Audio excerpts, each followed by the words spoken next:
Hello everyone, very good evening to all of you, and today we are going to discuss the topic motion. But to understand the motion, we have to discuss some terms regarding the motion like the distance, displacement, speed, velocity and acceleration. So be with me till the end of the class for the better understand the topic motion. So let's we start our class. So have a look on a board as always. Okay. तो आज हमारा topic जो है वो जैसा कि मैं बता चुका हूँ मोशन है, मोशन के बारे में डिस्कस करना है। तो मोशन को बेहतर तरीके से अंडरस्टैंड करने के लिए सबसे पहले तो हमें ये जानना होगा कि it's a topic of physics. तो फिजिक्स में बहुत सारी सब ब्रांचेज हैं जो हम पहले भी डिस्कस कर चुके हैं। तो मोशन को हम फिजिक्स की किस ब्रांच के अंडर स्टडी करते हैं? तो सबसे पहले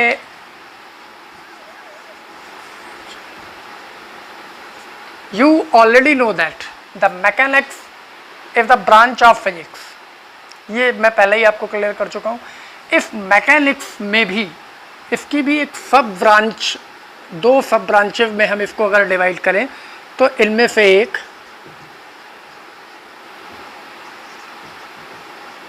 काइनेमेटिक्स और दूसरी डायनामिक्स। ओके, इन दोनों ब्रांचेस के under sub branches of mechanics, physics की ब्रांच मैकेनिक्स, मैकेनिक्स की दो सब ब्रांचेस की हम बात कर रहे हैं, एक काइनेमेटिक्स एक डायनामिक्स, जिसमें ये जो काइनेमा वर्ड है ये ग्रीक वर्ड से इंस्पायर है और इसका मीनिंग होता है मोशन। ओके, ठीक है। Once again I repeat, mechanics is the branch of physics and mechanics has two sub branches, one of them is kinematics and other one is dynamics. In both the branches we study about the motion of an object. Motion को study करते हैं। और ये जो kinematics है इसमें जो ये इनिशियल वर्ड आया है काइनेमा, इस काइनेमा का ये ग्रीक वर्ड है और ग्रीक में इसका मीनिंग मोशन होता है। तो ये तो क्लियर हो गया कि मोशन को हम फिजिक्स की दो ब्रांचेस के अंडर स्टडी करेंगे। अब काइनेमेटिक्स में मोशन की जो स्टडी होती है वो किस तरीके की होती है और डायनामिक्स में किस तरीके की होती है वो भी मैं आपको बता देता हूँ। इसमें जो स्टडी करते हैं विदाउट कॉज ऑफ मोशन, ठीक है। Kinematics is the branch of mechanics in which we study about the motion but without knowing the cause of motion. इससे मतलब नहीं है कि मोशन क्यों हो रहा है, मोशन हो रहा है दैट्स ऑल। इसकी जो स्टडी हम करते हैं वो किस में करते हैं? काइनेमेटिक्स में। अब दूसरी ब्रांच की बात हम कर रहे हैं, ये है डायनामिक्स। इसमें किस तरीके की स्टडी करते हैं? यहाँ हम स्टडी करते हैं with taking into account the cause of motion, with cause of motion. तो दो चीज़ें आपको क्लियर हो गई। एक चीज़ तो ये कि जो मोशन की हम स्टडी करेंगे वो फिजिक्स की एक ब्रांच मैकेनिक्स के अंडर है। मैकेनिक्स में भी दो सब ब्रांचेज हैं, एक काइनेमेटिक्स और एक डायनामिक्स। काइनेमेटिक्स में जो हम स्टडी कर रहे हैं मोशन की, उसमें हमें इससे मतलब नहीं कि मोशन क्यों हो रहा है, उसके कॉज क्या है, जस्ट मोशन की स्टडी है। और जब हम डायनामिक्स में वही स्टडी करते हैं तो हम ये भी स्टडी करते हैं मोशन का कॉज कौन सा है। और जनरली डिस्कशन में हम जानते हैं कि मोशन का कॉज ऑलवेज फोर्स होता है, force exerted on the object. तो वो किस तरीके के फोर्स हैं, क्या कर सकते हैं, ये सारे रीजन्स जो हम जानते हैं, तो ये स्टडी अंडर द डायनामिक्स आती है, ठीक है। तो इतनी सी बात तो क्लियर है। इन पार्ट्स को अगर आप टर्म को नोट डाउन करना चाहें तो आप स्क्रीन पॉज करके नोट डाउन कर लेते हैं, अदरवाइज अब हम मोशन पे डिस्कस करने जा रहे हैं। Okay,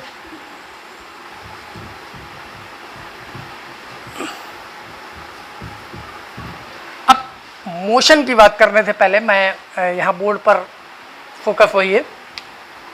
we have some objects like this object is a, this object is B, this object is C, this is an object D and this is an object O, ठीक है। वैसे तो ये सारे के सारे ऑब्जेक्ट हैं, लेकिन हम इसमें से किसी एक के मोशन के बारे में स्टडी करने वाले हैं। तो जिसके मोशन की हम स्टडी करने वाले हैं उस ऑब्जेक्ट को छोड़कर बाकी सारे के सारे ऑब्जेक्ट इस पर्टिकुलर ऑब्जेक्ट के जिसकी हमें स्टडी करनी क्या होगी, सराउंडिंग्स होगी। जैसे कि आप एक रूम में हैं और आप मूव करने वाले हैं तो आपकी सराउंडिंग क्या है, रूम में रखी हुई चेयर, रूम में पड़ी हुई टेबल, ठीक है, रूम में लगा हुआ टेलीविज़न, ये सब आपकी सराउंडिंग्स हैं। और जब आप मूव करते हैं तो ये सराउंडिंग्स से आपकी कुछ चीज़ें, कुछ क्वांटिटीज़ चेंज होती हैं, वो मैं आगे डिस्कस करूँगा। अभी आप देखते हैं तो अगर हमें इस ओ को यहाँ शिफ्ट करना है, यहाँ पर, फिर यहाँ पर, और फिर फॉर एग्जांपल यहाँ पर, ठीक है, तो ये ओ यहाँ से यहाँ आया, यहाँ से यहाँ आया, यहाँ से यहाँ आया, ठीक है, और ये एक पर्टिकुलर टाइम में हुआ, लाइक अभी जस्ट टाइम, इस टाइम जो मेरी वॉच में टाइम है उस टाइम पे हम ऑब्जेक्ट को यहाँ एज्यूम करते हैं। अब यहाँ से हम सेकंड के हिसाब से एज्यूम करते हैं कि कुछ सेकंड बाद ये ऑब्जेक्ट यहाँ आ गया, फिर कुछ सेकंड बाद ये ऑब्जेक्ट यहाँ आ गया, और फिर कुछ सेकंड के बाद ऑब्जेक्ट ये यहाँ आ गया। तो आप डायग्राम में देख सकते हैं कि जो CABD की रिस्पेक्ट में इसकी पोजीशन कंटिन्यू चेंज होती चली गई है। पहले ये ABCD के बहुत क्लोज था, अभी आप देख रहे हैं थोड़ा डिस्टेंस हो गई, फिर थोड़ी और हो गई, और फिर थोड़ी और हो गई। तो इस मोशन को अगर हम, इस डायग्राम की पोजीशंस को अगर हम रिप्रेजेंट करें कि ये सपोज करिए ऐसे ट्रेवल किया है, ऐसे ट्रेवल किया है, तो और ये चेंजेस कैसे हुए, टाइम के साथ हुए हैं। जैसे फिर टाइम आगे बढ़ा है ये भी आगे बढ़ा है। तो हम बहुत सिंपल वे में कह सकते हैं क्या,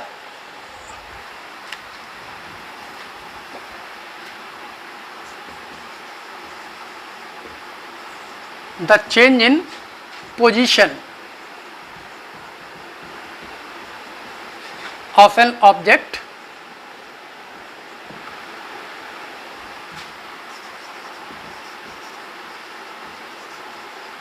with respect to reference point और its surrounding भी यहाँ पे हम नोटिस कर सकते हैं, with the time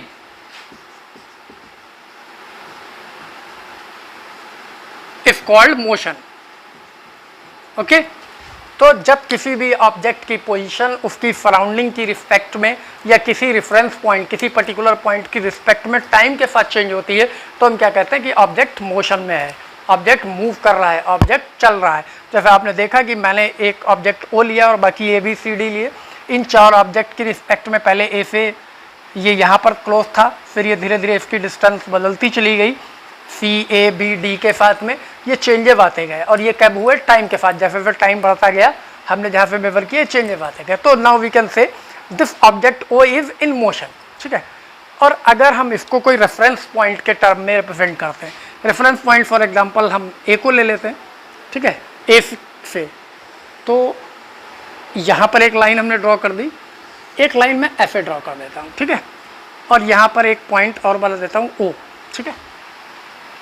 तो सपोज करिए कि हमने इसकी जो पोजीशन नोटिस करनी है वो क्या है, इस पॉइंट की रिस्पेक्ट में करनी है, मतलब O से इसकी पोजीशन में कितना चेंज हो गया। अगर हम C से लेंगे तो कुछ और होगा, A से लेंगे तो कुछ और होगा, सॉरी B से लेंगे तो कुछ और होगा, D से लेंगे तो ये A से है, A ऊपर है और यहाँ से इसकी पोजीशन में कंटिन्यू चेंज हो रहा है। तो अगर हम ये वाली लाइन है इस पर टाइम नोटिस करना स्टार्ट कर दें, लाइक यहाँ तक 5 सेकेंड, यहाँ तक 10 सेकेंड, सेकेंड्स में है ये, और यहाँ पर 15 सेकेंड और यहाँ पर 20 सेकेंड, ठीक है ये।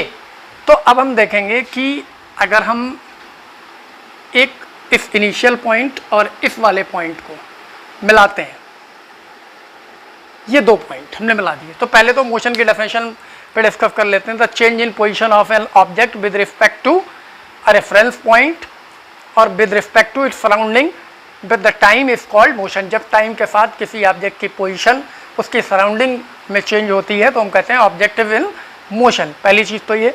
अब इसी मोशन को हम देख रहे हैं कि टाइम जैसे जैसे चेंज हो रहा है इसकी पोजीशन बदल रही है, वो मैंने आपको एक लाइन पे शो कर दिया, ठीक है।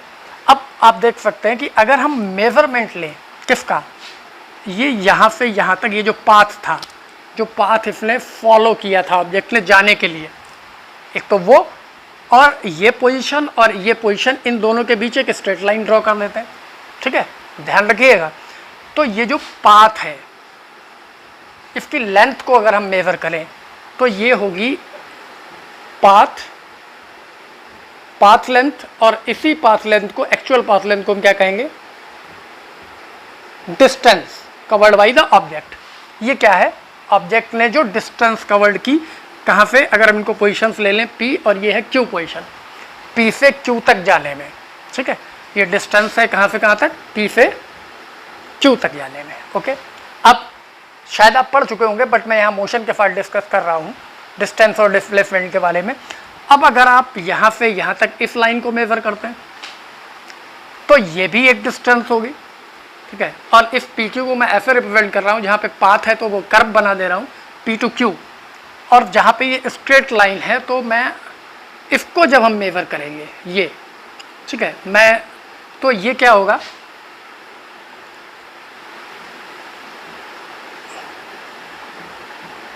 डिस्प्लेसमेंट, और इसको हम ऐसे लिखेंगे एरो बना के P to Q, बिल्कुल स्ट्रेट लिखा है। तो चेंज इन पोजीशन, जो दो पोजीशन हमने ली हैं, इनके बीच की ये जो पाथ लेंथ है, एक्चुअल में जो पाथ इसने फॉलो किया है उसकी लेंथ को अगर हम मेजर करें तो वो कुछ अलग है, और इनिशियल और फाइनल पोजीशन के बीच में एक स्ट्रेट लाइन ड्रॉ करें तो ये इन दोनों पोजीशन के बीच की शॉर्टेस्ट डिस्टेंस होगी, मतलब इससे कम डिस्टेंस हम मेजर नहीं कर सकते। तो ये क्वांटिटी क्या है, जो ये पाथ फॉलो किया है इसकी लेंथ को हमने क्या बोला, डिस्टेंस, और जो इनिशियल और फाइनल पोजीशन जो Q हमने ली है, इनके बीच की शॉर्टेस्ट डिस्टेंस है, उसको हम क्या बोलेंगे, डिस्प्लेसमेंट। ओके, तो I think it should be clear now what is the distance and what is the displacement. तो हम यहाँ पे अगर हम डिस्प्लेसमेंट नोटिस करें, distance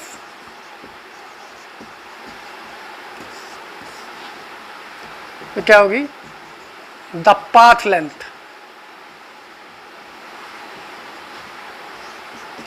of a body is called the distance covered by the body in a given time interval। और अगर हम, और इसका कुछ टर्म्स भी है लाइक दिस, इसका कोई डायरेक्शन नहीं है इसलिए ये क्या है, स्केलर क्वांटिटी है। और दूसरा कैरेक्टरिस्टिक अगर इसका मैं बताना चाहूँ तो इट इज ऑलवेज पॉजिटिव, ये ऑलवेज पॉजिटिव हो गई, और जैसे जैसे आप रेफरेंस पॉइंट बदलेंगे तो ये डिस्टेंस बदल जाएगी। जैसे कि अगर आप रेफरेंस पॉइंट यहाँ की बजाय कुछ और ले लें तो ये चेंज होगी, इस पर भी हम डिस्कस करेंगे लेकिन बाद में, और अभी हम डिस्टेंस और डिस्प्लेसमेंट की बात कर रहे हैं।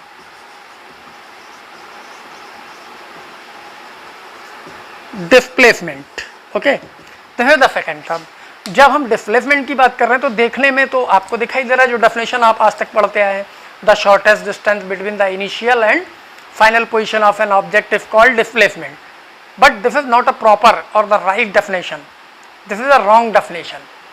ठीक है, डिस्प्लेसमेंट की एक्चुअल जो डेफिनेशन है वो क्या है, the change in position of an object और body along a particular direction is called displacement, but the shortest distance between the initial and final position of a body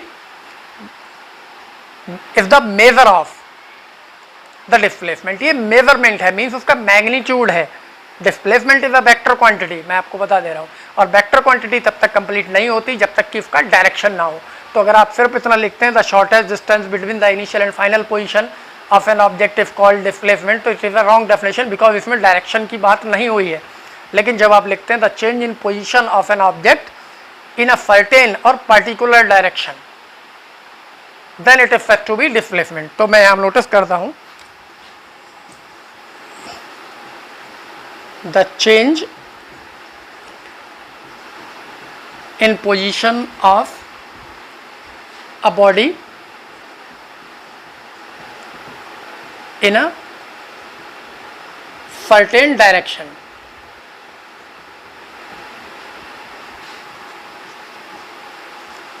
is called displacement. Its measure is shortest distance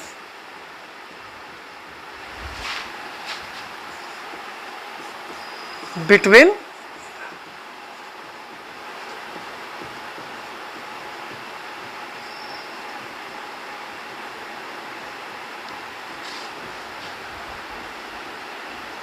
this is the proper definition. Okay, the change in position of a body in a certain direction is called displacement. Its measure is shortest distance between the initial and final position of the body. इसका जो measurement है, अब आप सोचेंगे यहाँ पे direction क्या है P2Q में, तो डायरेक्शन आपको कैसे लेना है, जैसे ये इनिशियल पोजीशन है तो ये लाइन आपने ड्रॉ की दिस एंगल, और इस एंगल की वैल्यू 30 हो सकती है, 40 हो सकती है, 45 हो सकती है, तो जो भी एंगल है this should be the direction. Means we can write, अगर हम ये मेजर करने पे सपोज करिए 20 सेंटीमीटर होती है P2Q, दिस डिस्टेंस P2Q, हम क्या लिखेंगे, the displacement of object O from P2Q is 20 centimetre along a direction 30 degree with the x axis. ये तो पता है आपको, हॉरिजॉन्टल लाइन को हम एक्स एक्सिस कहते हैं. अगर थीटा की वैल्यू 30 है तो 30 degree with the x axis, अगर 45 है और 45 degree with the x axis sometime. और इसकी भी दो प्रॉपर्टीज या कैरेक्टरिस्टिक बोल सकते हैं, अगर मैं नोट डाउन यहाँ करूँ. डिस्प्लेसमेंट क्या है, vector quantity. Distance is a scalar and displacement is a vector quantity. And second characteristic की बात करें तो क्या है, it may be positive, negative और जीरो, ये तीनों ही हो सकता है. जैसे डिस्टेंस के केस में हमने क्या लिखा कि ऑलवेज पॉजिटिव होगा.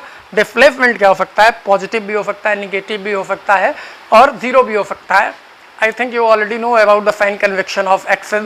ठीक है, जैसे कि आप जानते हैं कोऑर्डिनेट्स एक्सेस पे अगर हम अपवर्ड कोई चीज़ मार्क करते हैं तो पॉजिटिव, डाउनवर्ड करते हैं ओरिजिन के नीचे की तरफ तो वो नेगेटिव, राइट हैंड साइड पे करते हैं तो पॉजिटिव और लेफ्ट हैंड साइड पे करते हैं तो निगेटिव साइन. तो डिस्प्लेसमेंट उसी की कंडीशन में हो सकता है. और जीरो की केस क्या होगा, when we throw a body vertically upward and it returns back to the same position. हमने कोई बॉडी ऊपर की तरफ फेंकी, जैसे हैंड से मैंने ये मार्कर थ्रो किया और वापस ही यहीं आ गया, तो ये ऊपर गया और वापस नीचे आया, तो इसने डिस्टेंस कितनी कवर की, जाने की हाइट और आने की हाइट. बट इसका डिस्प्लेसमेंट क्या हो गया, जीरो हो गया, क्योंकि इनिशियल पोजीशन भी यही थी और फाइनल पोजीशन भी यही थी. तो इस केस में डिस्प्लेसमेंट जीरो भी हो सकता है, being a vector quantity. Okay, और इस कंडीशन में ये नल वेक्टर होगा. वेक्टर पे हम डिस्कस आगे करेंगे, अभी सिर्फ हम terms regarding the motion discuss कर रहे हैं. ठीक है, तो this one is the definition of motion, the change in position of an object with respect to its surrounding, that is the reference point जिसके रिस्पेक्ट में आप चेंजेस नोटिस कर रहे हैं. With the time is called motion, the distance is noticed here and the displacement is noted. You can note down the definition of distance or displacement if you want, okay, by pausing the screen.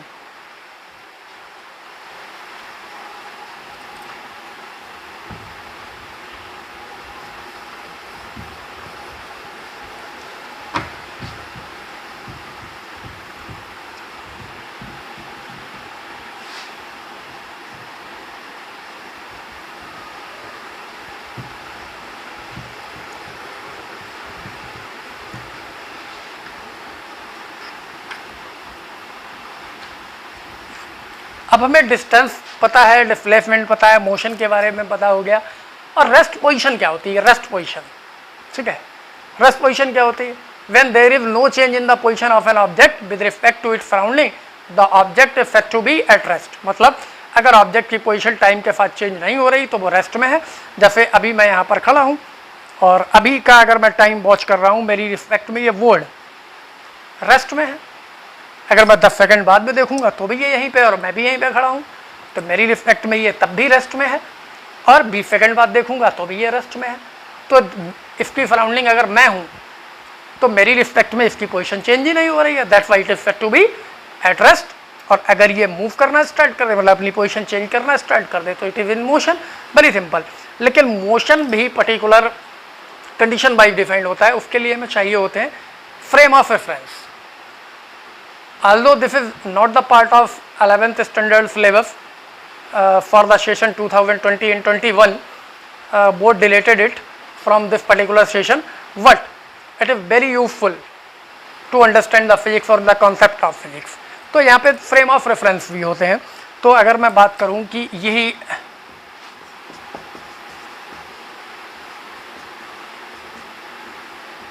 Frame of reference,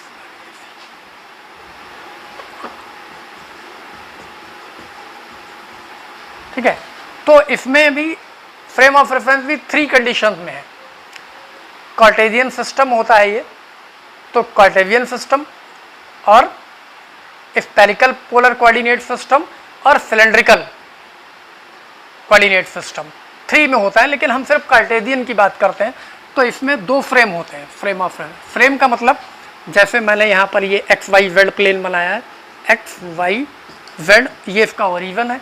किसी भी motion को अगर हम इस origin की respect में और इस प्लेन में स्टडी कर रहे हैं तो ये कार्टेशियन प्लेन है, आपको ऑलरेडी पता है। इसी को हमने बोल रखा है फ्रेम ऑफ रेफरेंस। और ये 2 तरीके का हो सकता है, कौन कौन सा, बाकी हम डिटेल्स इसकी बाद में नेक्स्ट क्लासेस में डिस्कस करेंगे जब इसका यूज होगा। अभी मैं आपको शॉर्ट में बताता हूँ। इनरेशियल फ्रेम ऑफ रेफरेंस, एक तो होता है इनरेशियल फ्रेम ऑफ रेफरेंस, ये मैं हटा देता हूँ। इनरेशियल फ्रेम ऑफ रेफरेंस का मीन्स इसमें से लॉ ऑफ इनरेशिया वैलिड हो, और law of inertia means Newton first law. Okay, तो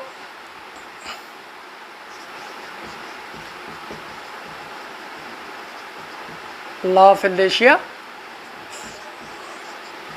इज वैलिड। ओके, तो इनरेशियल फ्रेम, जितने भी frame reference frame first law of motion follow करेंगे न्यूटन का, वो सारे के सारे इनरेशियल होंगे। और दूसरे वाला कौन सा, नॉन इनरेशियल।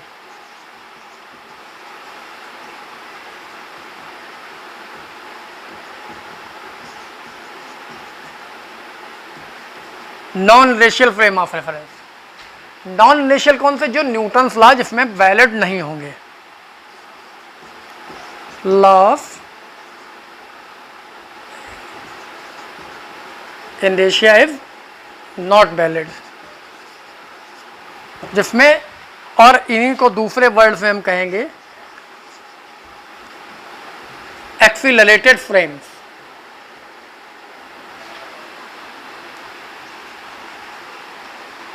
जो एक्सीलरेट हो रहे हो खुद में, वो सारे के सारे कौन से होंगे, नॉन इनरेशियल फ्रेम। लाइक, और एक्सीलरेटेड के साथ में रोटेशनल फ्रेम।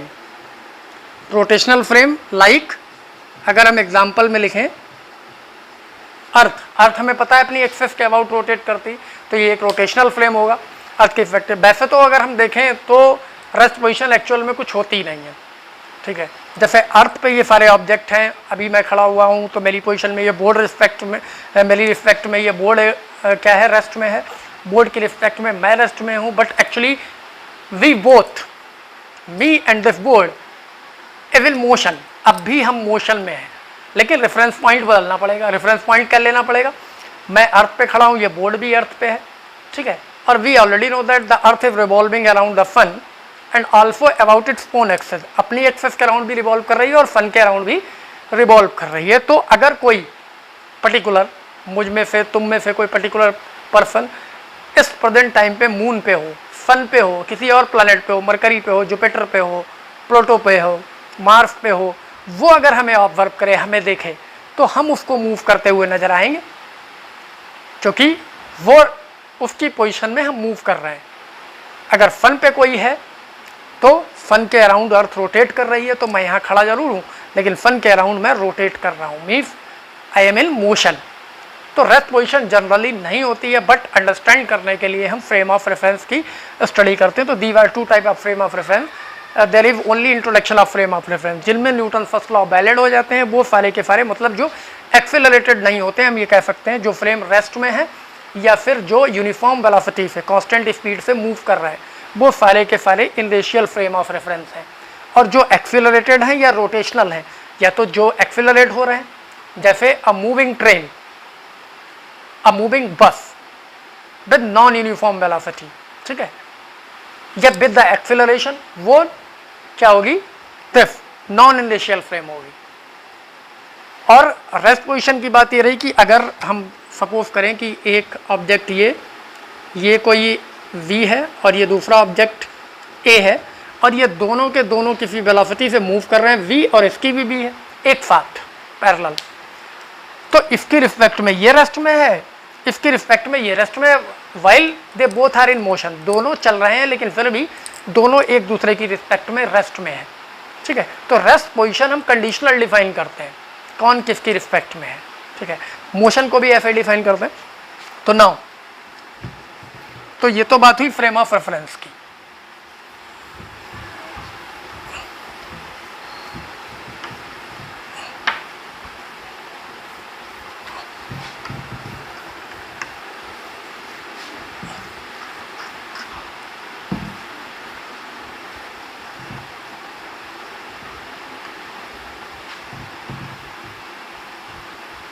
अब हमने दो टर्म डिस्कस किए, एक डिस्टेंस और एक displacement regarding to the motion.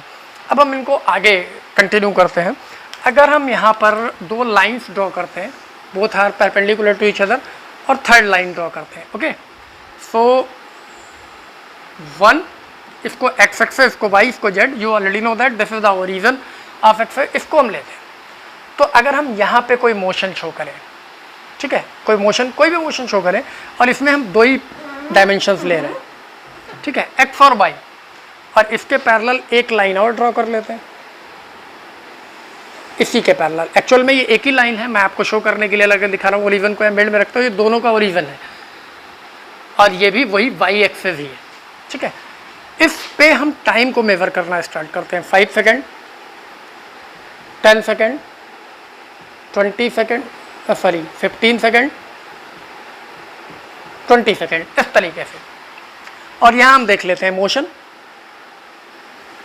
ये एक मोशन बना दिया मैंने, कोई ऑब्जेक्ट था ए सपोज कर लेते हैं, ए पोजीशन तक गया, यहाँ से स्टार्ट हो गया। तो अब आप देख सकते हैं इसमें से एक को, कैपिटल डी को मैंने डिस्प्लेसमेंट नोटिस कर लिया है। सपोज करिए इस एक्सेस पे हम डिस्प्लेसमेंट मेजर करने वाले हैं और स्मॉल डी को डिस्टेंस है। ठीक है, यहाँ पे मैं लिख देता हूँ डी डिस्टेंस है यहाँ पर, और जो कैपिटल डी है डिस्प्लेसमेंट है, दोनों को मेजर करेंगे। तो यहाँ पे हम देखिए, अगर हम इस पोजीशन की बात करें, ये पी पोजीशन की, तो ये टाइम ऑलमोस्ट आप देख सकते हैं, एक पार्ट का डिफरेंस 5 सेकेंड है, इसका हाफ 2.5 होगा, तो मीन्स यहाँ से यहाँ तक जो पोजीशन में चेंज हुआ है इतने टाइम में, ये टाइम कितना होना चाहिए, 7.5 सेकेंड। तो ये ऑब्जेक्ट यहाँ से स्टार्ट हुआ था, कहाँ पहुँच गया, यहाँ पहुँच गया। और फॉर एग्जांपल ये 10 है, 10 मीटर है, ओके। नेक्स्ट में हम 7.5 सेकेंड और की बात करते हैं, 15 की। अगर इसकी पोजीशन हम लेते हैं, ये ऑब्जेक्ट यहाँ आ गया और ये लाइन अगर हम यहाँ पे ड्रॉ करते हैं, सपोज करिए कि ये 20 है नहीं डिफरेंस से, बट सपोज करते हैं इन मीटर है, मान लीजिए मीटर, सेंटीमीटर, कोई भी यूनिट आप ले लिए। तो एक कंडीशन, ये तो क्या मेजर किया हमने, डिस्प्लेसमेंट मेजर किया इसका। और अगर, लेकिन ये हमने सीधी पोजीशन मेजर की है, मीन्स यहाँ से लेके यहाँ तक की straight line distance means 90 degree में, और ये यहाँ से लेके यहाँ तक की स्ट्रेट लाइन डिस्टेंस, ये क्या मेजर कर रहा है, the change in position of object in a particular direction mean displacement. अब अगर हम डिस्टेंस की बात करें, तो डिस्टेंस के लिए हमें ये पाथ लेंथ मेजर करनी होगी, जो डेफिनेटली इस स्ट्रेट लाइन से ज़्यादा होगी। ठीक है, ज़्यादा होगी तो उसको हम इसी पॉइंट पे यहाँ मेजर करेंगे। सपोज करिए ये 15 है यहाँ पे, फिर इस वाली पोजीशन के लिए ये पूरी पाथ लेंथ चाहिए होगी, तो 20, सपोज करिए ये 25 है। तो आप देख सकते हैं कि डिस्टेंस ज़्यादा है उसी पोजीशन पे और डिस्प्लेसमेंट कम है, क्योंकि ये मोशन जिगजैग है। लेकिन इसी को अगर हम इस तरीके से यूज़ करते हैं, फिर से मैं वही डायग्राम बनाता हूँ, रिपीट, ओरिजिन, ये एक्स एक्सेस, ये वाई एक्सेस, और यहाँ फिर से डी, और यहाँ डिस्प्लेसमेंट। यहाँ पे एक मैं लाइन ड्रॉ कर देता हूँ, ओके। जो ऑब्जेक्ट ए का मोशन है वही डायग्राम है, बट वो मैंने जिगजैग बनाया था, ये स्ट्रेट बना दिया। आप एक पोजीशन यहाँ पे ले लेते हैं, पी, ओके। यहाँ नोटिस करते हैं, सपोज करते हैं ये 10 है और ये 5 है। फिर यहाँ नोटिस करते हैं एक पोजीशन 10 है और ये यहाँ पे नोटिस कर, देखने में भी लग रहा है ये जस्ट डबल है, 20 है, सेम एयर। अब अगर पाथ ये है, ये देख रहे हैं ना, यहाँ से यहाँ तक गया है, तो पाथ लेंथ मेजर करें, ठीक है। या फिर तो ये क्या हो रहा है, 5 सेकंड में 10 मीटर, नेक्स्ट 5 सेकंड में फिर 10 मीटर, 20 मीटर। ऐसा ही हम डिस्टेंस की अगर बात करें तो इसको भी सपोज कर सकते हैं। डिस्टेंस सपोज करिए यहाँ से यहाँ तक की 15 है, ठीक है, ये यहाँ से यहाँ तक की, तो देखेंगे नेक्स्ट वाली जस्ट इसकी इतनी ही होगी, तो ये कितने हो जाएगी, 30 हो जाएगी, इसकी डबल 30 सेंटीमीटर। सबसे देखिए डिस्प्लेसमेंट को जब हमने मेजर किया है, जस्ट इस डायरेक्शन में चेंज 10 मीटर का था, इस डायरेक्शन में यहाँ से यहाँ तक 20 मीटर का था। जब हमने डिस्टेंस की बात की तो डिस्प्लेसमेंट तो इस पोजीशन का सिर्फ इतना हुआ है बाई के अलॉन्ग, लेकिन डिस्टेंस की बात करें तो ये हाइपोटेनियस है इस राइट ट्राइंगल का, वो 15 हमने सपोज कर लिया। नेक्स्ट में अगर ये 5 से 10 सेकंड का ले रहे हैं, 20 हुआ है जस्ट, तो ये यहाँ आया है, ये 20 मीटर है, और ये इसका डबल हुआ है 30, जितनी ये यहाँ से यहाँ तक उतनी ये यहाँ से यहाँ तक, ये क्या है, डिस्टेंस है, ये डिस्प्लेसमेंट है। तो अब हम जिसकी बात करने वाले हैं वो डायग्राम बना रहने देता हूँ, तो अब आप बेटर अंडरस्टैंड करेंगे। तो यहाँ एक टर्म होता है हमारे पास में स्पीड। मैं जो कुछ भी आज बता रहा हूँ वो ऑलमोस्ट सब कुछ आपको पता है, बट मैं अंडरस्टैंड कराने की कोशिश कर रहा हूँ, ठीक है, कॉन्सेप्ट वाइज स्पीड, ठीक है। तो क्या लिखते हैं,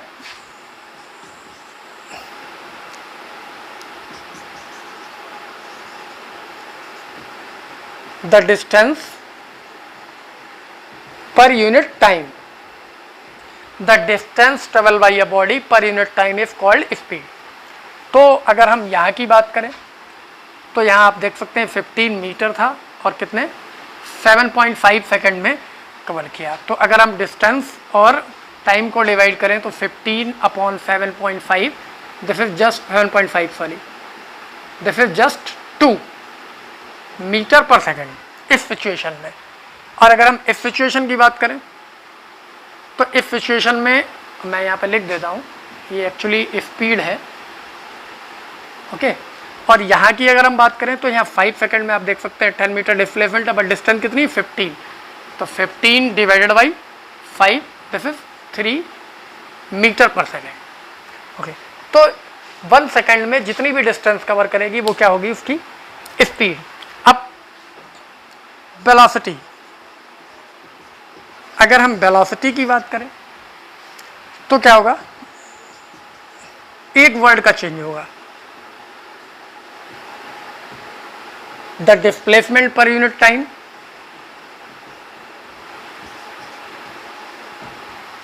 is called velocity. The displacement, the distance per unit time of a body is called speed.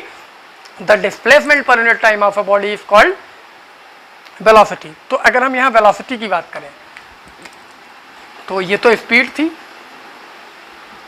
ये velocity अगर हम यहाँ पे नोटिस करें तो यहाँ देखते हैं 7.5 सेकंड में जो डिस्प्लेसमेंट था वो 10 था, 10 डिवाइडेड बाई 7.5 दैट इज 25 4 जा एंड 3 जा 4/3, 1 point something metre per second. तो आप देख रहे हैं दोनों में डिफरेंस आया है, स्पीड अलग आई है 2 मीटर पर सेकेंड और ये 1 पॉइंट समथिंग, मीन वेलोसिटी उससे कम आई है इस सिचुएशन में, क्योंकि ये मोशन किस तरीके का है उस पर हम बाद में बात करेंगे। और अगर हम यहाँ पे बात करें ये स्पीड थी, और अगर वेलोसिटी की बात करें तो वेलोसिटी यहाँ पे देखते हैं कितना है, वेलोसिटी में क्या चाहिए होगा, डिस्प्लेसमेंट, तो डिस्प्लेसमेंट ये 10 10 और 5 या फिर 20 और 10, तो 10 divided by 5 this is 2 metre per second, okay. तो ये तो distance per unit time speed और displacement per unit time is velocity. लेकिन इनमें भी कैटेगरीज है, कैटेगरीज क्या, स्पीड में भी यूनिफॉर्म, स्पीड में भी नॉन यूनिफॉर्म, और स्पीड वेलोसिटी में भी यूनिफॉर्म एंड वेलोसिटी में भी नॉन यूनिफॉर्म। तो यूनिफॉर्म और नॉन यूनिफॉर्म कब होती है हम उन पे भी बात कर लेते हैं। अभी डायग्राम मैं रब कर देता हूँ, अगर आप चाहें तो स्क्रीन पॉज करके दोबारा देख लेंगे। और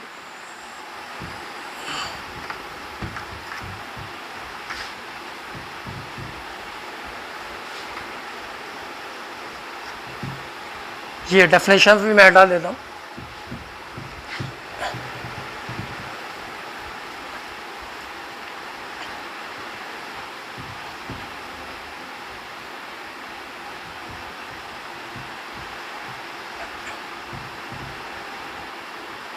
अब देखिए यहाँ पे मैं दो सेगमेंट बनाता हूँ बोर्ड पे, स्पीड के लिए और एक वेलोसिटी के लिए, ठीक है। स्पीड की डेफिनेशन आपको पता हो गई, the distance per unit time, या फिर मैं यहाँ पे फॉर्मूला लिख देता हूँ, डिस्टेंस अपॉन टाइम, ओके। अब इसको हम डिवाइड करते चले जाएंगे। स्पीड का जो फ्रैक्शन होगा, एक यूनिफॉर्म स्पीड, यूनिफॉर्म स्पीड में क्या होगा, equal distance in equal interval of time. तो इसको डिफाइन करने के लिए हम क्या लिखेंगे, if a body covers a equal distance in equal intervals of time,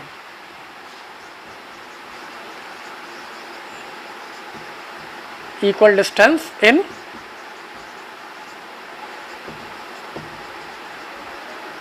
intervals of time, तब हम क्या बोलेंगे, the body moving with the uniform speed. और अगर हम इसको अनइक्वल डिस्टेंस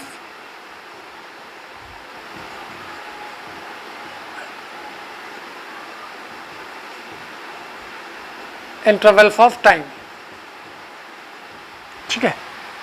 अगर कोई बॉडी इक्वल डिस्टेंस कवर करती है इक्वल टाइम में तो उसकी स्पीड यूनिफॉर्म है, और अगर नहीं करती है तो ये non uniform, okay, non uniform speed होगी, या फिर इसी को हम बोलेंगे वेरिएबल, वेरिएबल स्पीड। तो पहले स्पीड की दो कैटेगरीज, एक यूनिफॉर्म स्पीड, एक नॉन यूनिफॉर्म स्पीड, या फिर वेरिएबल स्पीड। और इसी में एक टर्म और पॉसिबल है, यूनिफॉर्म और नॉन यूनिफॉर्म दोनों को हम फिर से मिक्स करते हैं, दोनों की बात करते हैं।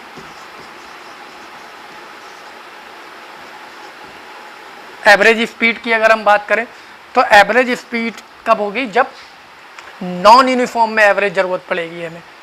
तो हम इसको अगर हम ऐसे लिखते हैं, नॉन यूनिफॉर्म में हम एवरेज की ज़रूरत पड़ती है, एवरेज स्पीड। इसको हम क्या लिखते हैं, टोटल डिस्टेंस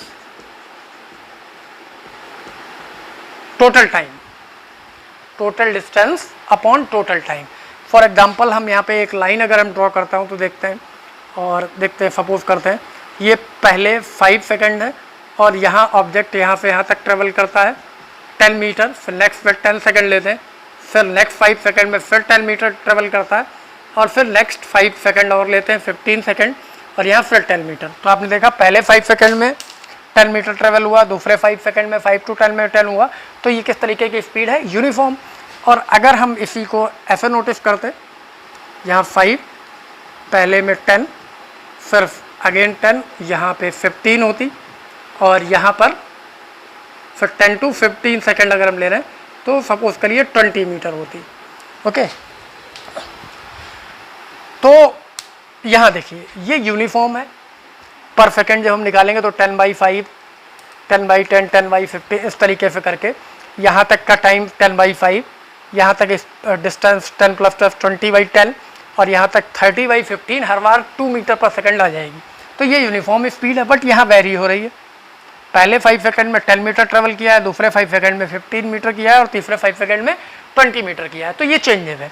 तो ये क्या हो गई, non uniform speed. Average speed the total distance covered divided by the total time, जितनी भी डिस्टेंस कवर की है और जितना टाइम लगा है। और इसी में एक टर्म और होता है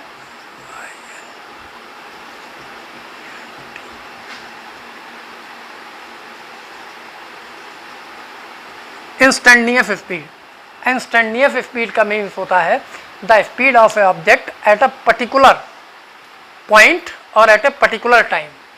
लाइक ये पूरा मोशन हमने शो किया, इसमें कोई एक पॉइंट यहाँ पे लेते हैं P, एक Q। अगर आपको ठीक P पे पता हो कि स्पीड कितनी है तो उसको क्या बोलते हैं, एट अ पॉइंट और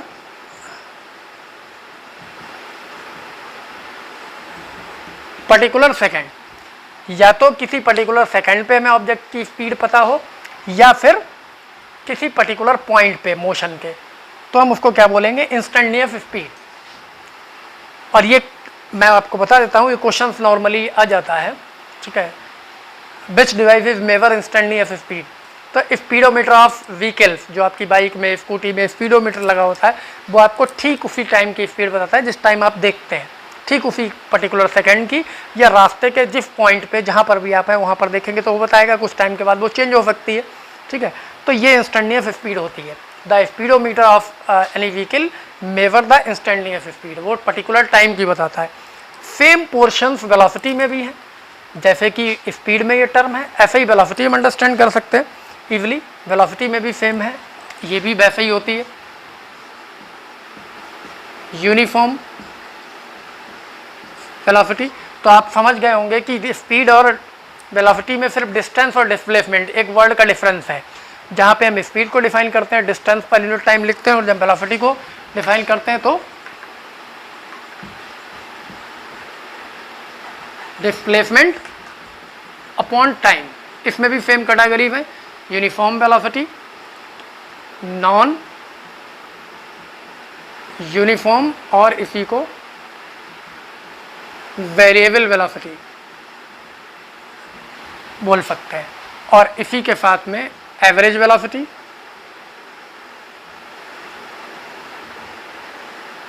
और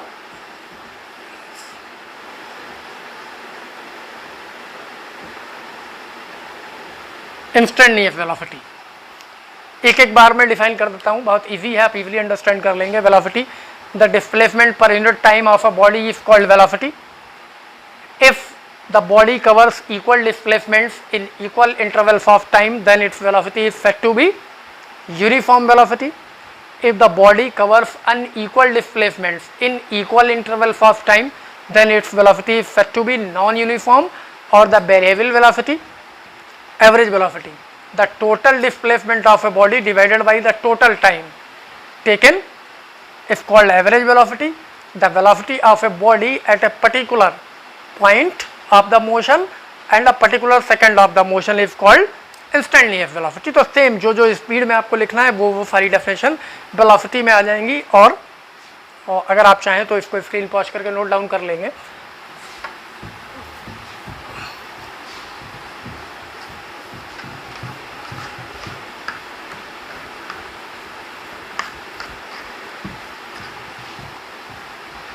नाउ नेक्स्ट टर्म है आपका एक्सीलरेशन।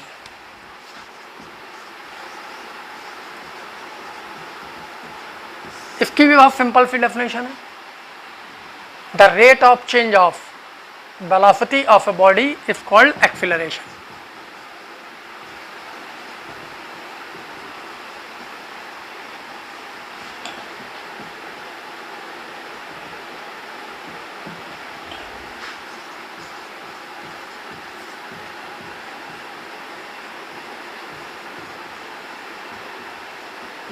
ये आपका हो गया एक्सीलरेशन। फॉर्मूला आपको ऑलरेडी पता है, a equals to delta v upon delta t. This is the time interval.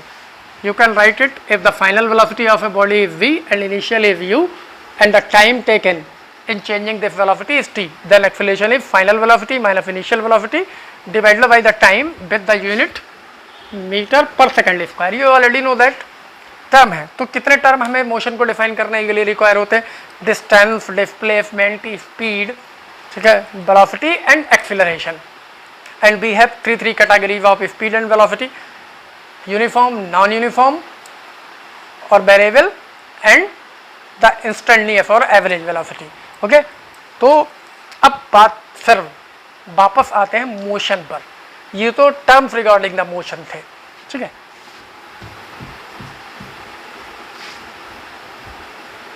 तो अब जो हमारा टॉपिक था उसको शॉर्ट में डिफाइन कर लेते हैं। सबसे पहले मोशन की बात हमने शुरू की थी। शॉर्ट में change in position of a body, किसी बॉडी की पोजीशन को चेंज होने पर हम क्या करते हैं, ये मोशन में है। या मैं ये शॉर्ट कर रहा हूँ कि किसी की रिस्पेक्ट में, the change in position of a body with respect to its surrounding with the time is called motion. ये मैं पहले ही बता चुका हूँ। अब इस मोशन को जो हमें डिफाइन करना है, बेसिकली क्या डिफाइन करना, टाइप्स, कौन कौन से टाइप्स हैं। तो इसका जो फर्स्ट टाइप है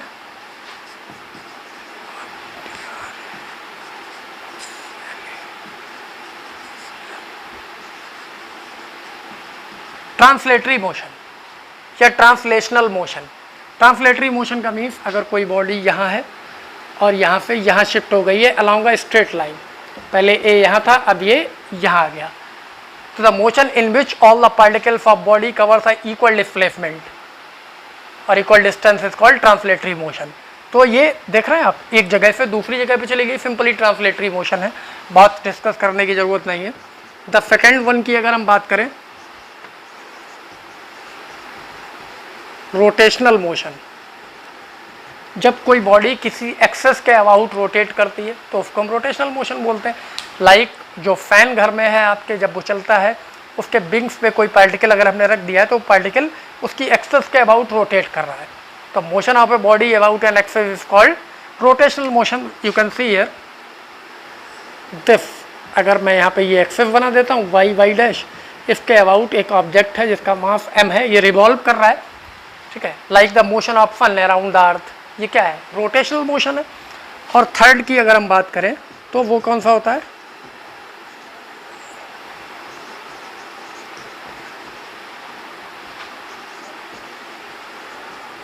वाइब्रेटरी और vibrational motion.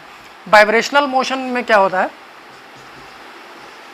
To and fro of a fix point, एक फिक्स पॉइंट के इधर उधर होने वाला मोशन वाइब्रेटरी है। जैसे कि सिंपल पेंडुलम आपने सुना होगा, सिंपल पेंडुलम में ये बॉब होता है, इसको जब हम डिस्प्लेस करके छोड़ देते हैं तो ऐसे मूव करता है, मीन पोजीशन के इधर और मीन पोजीशन के इधर, दोनों तरफ, ये इधर उधर। तो motion of a body to and fro of a fix point, ये जो इसकी मीन पोजीशन है इसी को हम फिक्स पॉइंट बोलते हैं, इधर उधर हो रहा है, तो ये मोशन कौन सा, वाइब्रेशन। तो there are three type of motions, कौन कौन से, ट्रांसलेटरी मोशन जब ऑब्जेक्ट एक जगह से दूसरी जगह अपनी पोजीशन चेंज करता है, रोटेशनल मोशन जब ऑब्जेक्ट अपनी पोजीशन तो नहीं चेंज करता लेकिन एक एक्सेस के चारों तरफ घूम रहा होता है, it is the rotational motion. और यहाँ भी ऑब्जेक्ट अपनी पोजीशन को परमानेंटली चेंज नहीं करेगा, वाइब्रेटरी मोशन, एक फिक्स पॉइंट के इधर उधर मूव करेगा लेकिन एक लिमिट्स के बाहर नहीं जा सकता वो। जैसे पेंडुलम का एम्पलीट्यूड फिक्स होता है कि वो एक साइड में कितना डिस्प्लेस हो सकता है, उससे ज़्यादा वो ट्रेवल नहीं कर सकता। तो ये कौन से, ये थ्री मोशन है। इनमें भी कैटेगरीज हैं, कैटेगरीज कौन कौन सी हैं ये भी आप नोट डाउन कर सकते हैं।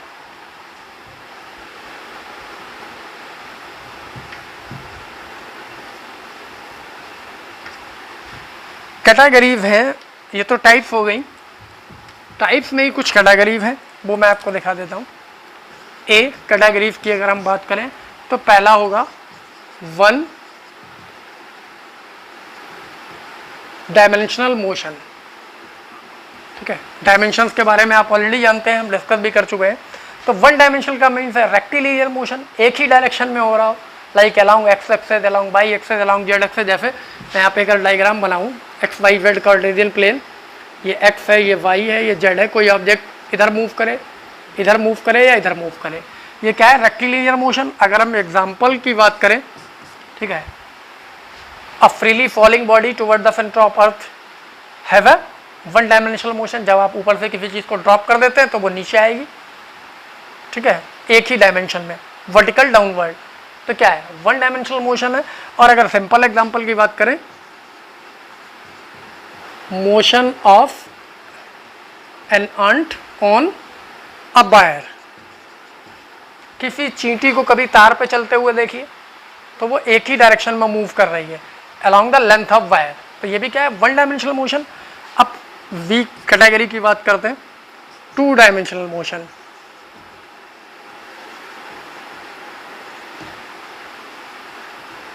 अगर हम टू डायमेंशनल मोशन की बात करें तो ये मोशन किस में होना चाहिए, प्लेन में होना चाहिए, motion in a plane.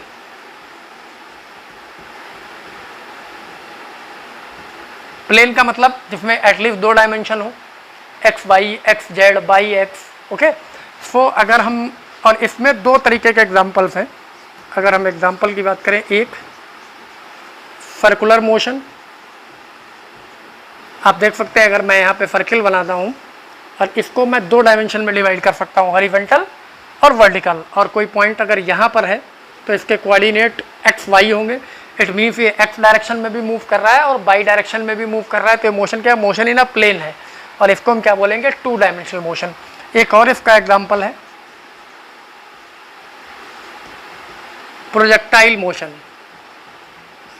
Next classes में हम इनको स्टडी भी करेंगे, circular motion and projectile motion. अभी मैं जस्ट इंट्रो दे रहा हूँ आपको, अभी ये कैटेगरीज में आया है टाइप ऑफ मोशन की। ये कैसा होता है, लाइक ये एक्स प्लेन है और ये वाई प्लेन है, हमने कोई ऑब्जेक्ट यहाँ से थ्रो कर दिया है, तो ये एक ऐसा पाथ फॉलो करेगा। ये क्या है, प्रोजेक्टाइल मोशन। लाइक ये मार्कर मेरे हाथ में है, अगर इसको मैं एयर में थ्रो कर दूँ तो ये क्या करेगा, ऊपर की तरफ जाएगा, मतलब हाइट अटेंड कर रहा है, और आगे की तरफ भी जाएगा, मीन्स डिस्टेंस भी कवर कर रहा है। तो एक साथ 2 वर्क कर रहा है, हाइट भी अटेंड कर रहा है, डिस्टेंस भी कवर कर रहा है। तो ये मोशन कितनी डायमेंशन में हुआ, 2 डायमेंशन में। अगर हम हॉरिजॉन्टल को एक्स एक्सेस सपोज करें और वर्टिकल को वाई, तो ये क्या होगा, मोशन इन एक्स और वाई एक्सेस। तो एक साथ 2 में हो गया, तो एक इसमें हो गया, प्लेन में हो गया।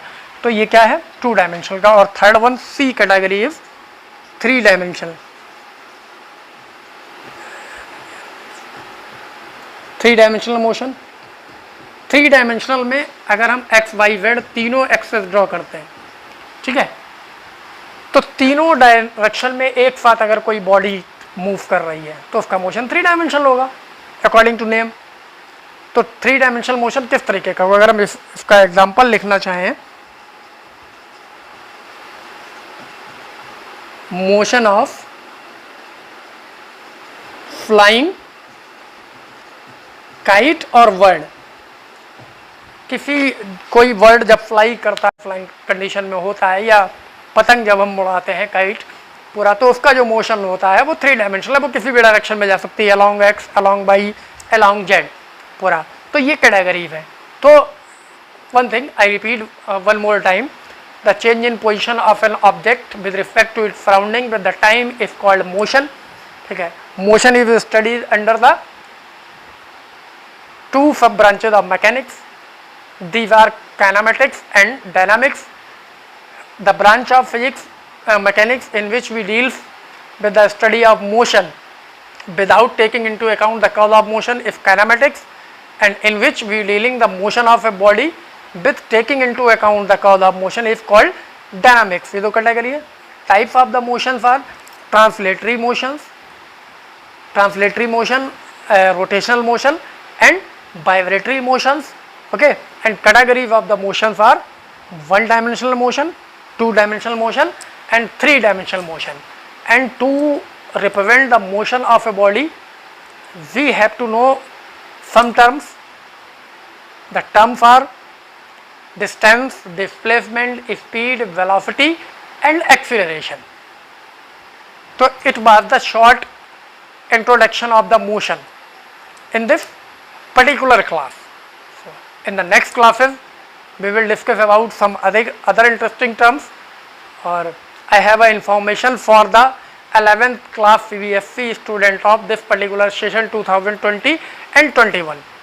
For this particular session, the motion of a straight line, the frame of reference, the types of motion, okay, these topics are deleted now, but only for the student of this particular session 2020 and 21,